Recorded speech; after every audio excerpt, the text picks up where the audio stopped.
fun here.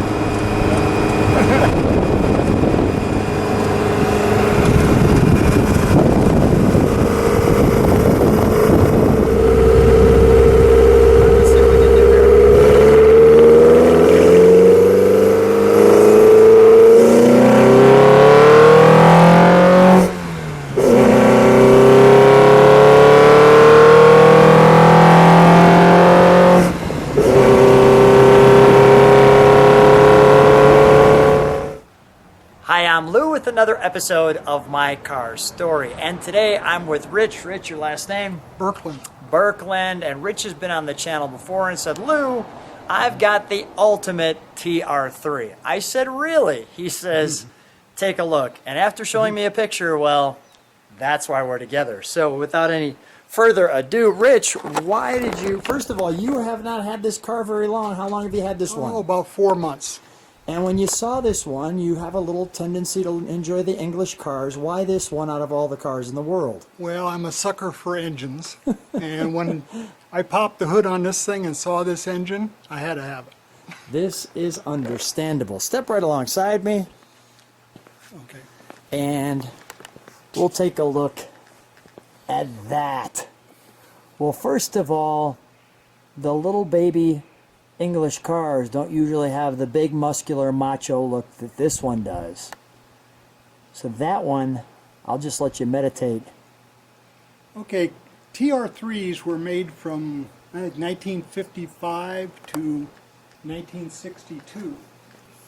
And about 1960, Triumph had to refresh the line, and they were thinking of a new car. And they had two options. They either enhanced the TR3, which at that time was a TR3A. And this was a beta. They made two betas. The other option was the TR4.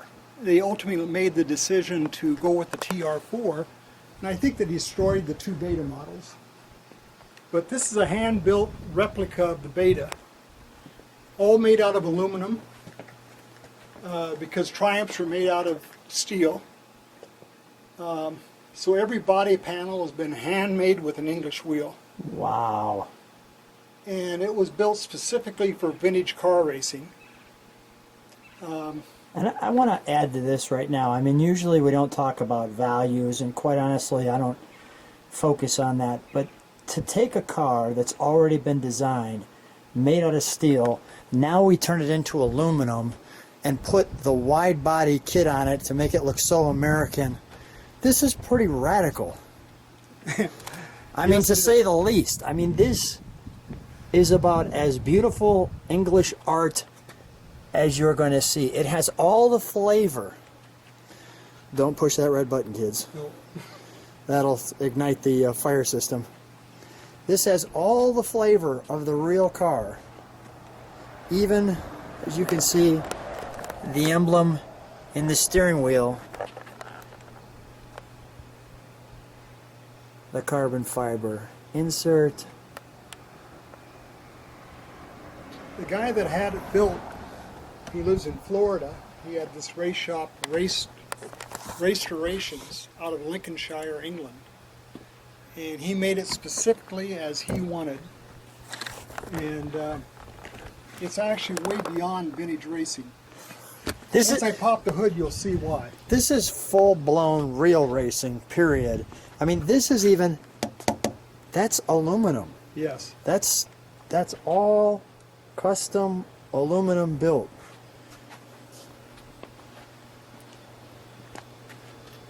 Can we show them the, even the trunk is amazing. Let me show you this. Now, usually this would be where the spare wheel is, but you'll see all that. And I'll show you an overall shot of the back. But that's pretty classy.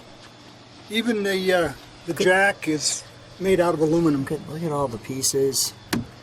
Custom everything. Let me show that jack. Wow. The cross bracing. Okay, we'll close that just so I can give them an overall feel of the back for a second. Here's what you'd look at as the driver.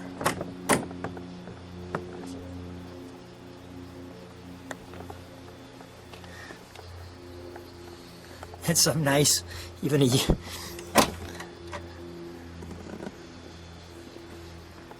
I want to show one thing too. This stripe goes all the way through the car, even through the back and through the center. All the piping, also well done. Well, don't pull that up just yet. I want to kind of unveil the beauty, if you will. Let's... And the frame is painted the same color as the stripe? Is it white through the center? Yes. You gotta be kidding me. Hold on. So Okay. You'll see the same color scheme carried through the bottom. Wow. Wow.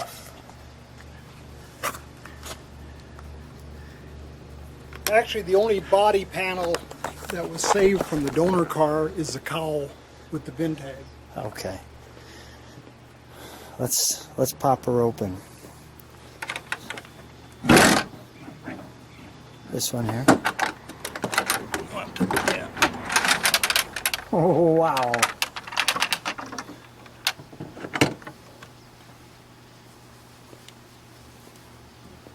The induction system is electronic fuel injection, and it was built by McLaren specifically for this car.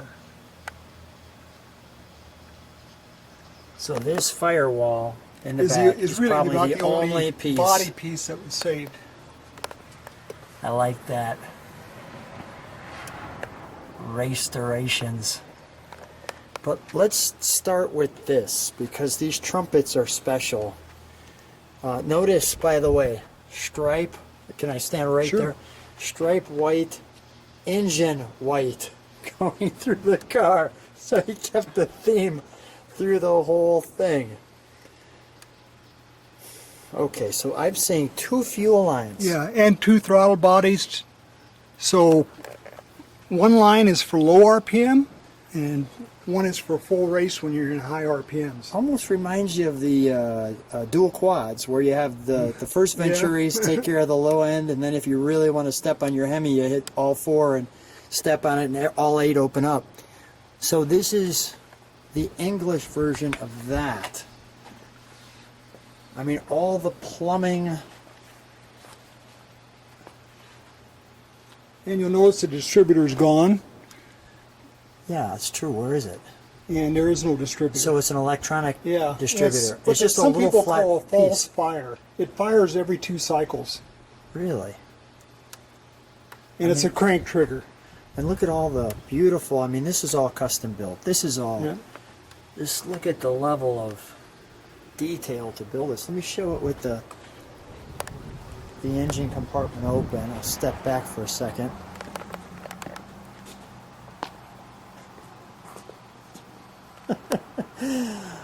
This is a proud Brit with his chin out. So I'm having some custom-made bonnets made for these injectors. I'm scared to death somebody throwing a penny or something down in those tubes.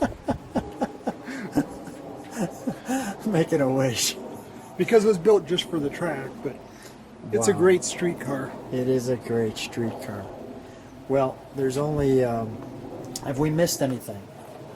Let's open the door, shall we? Because there is something. I just want to show the inside door. There's no obvious handle, but So it's a cable pull. cable pull, and then the restorations theme throughout. And let me just show you here. I'll give you the full piece there. You got to fit up over the bar, and your roll cage, your screw down windshields, just like it was back then. And really, it's time to fire it up. So let's hear it fire.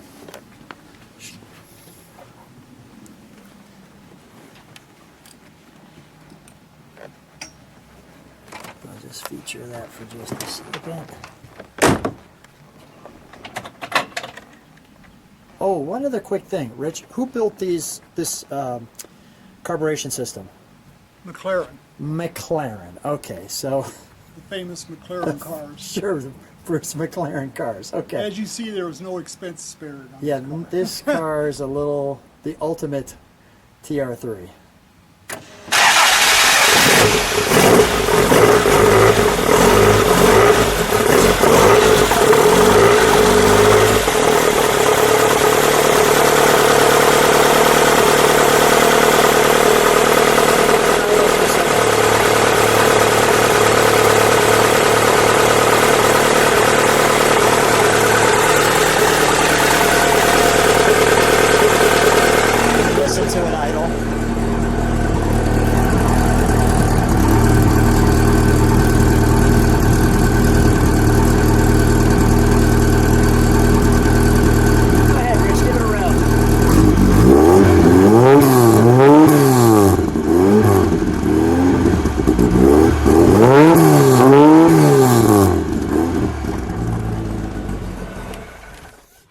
It's got a full race cam, so the sweet spot really doesn't come on to about 3,000 RPM, and it goes right up to 6,500 RPM.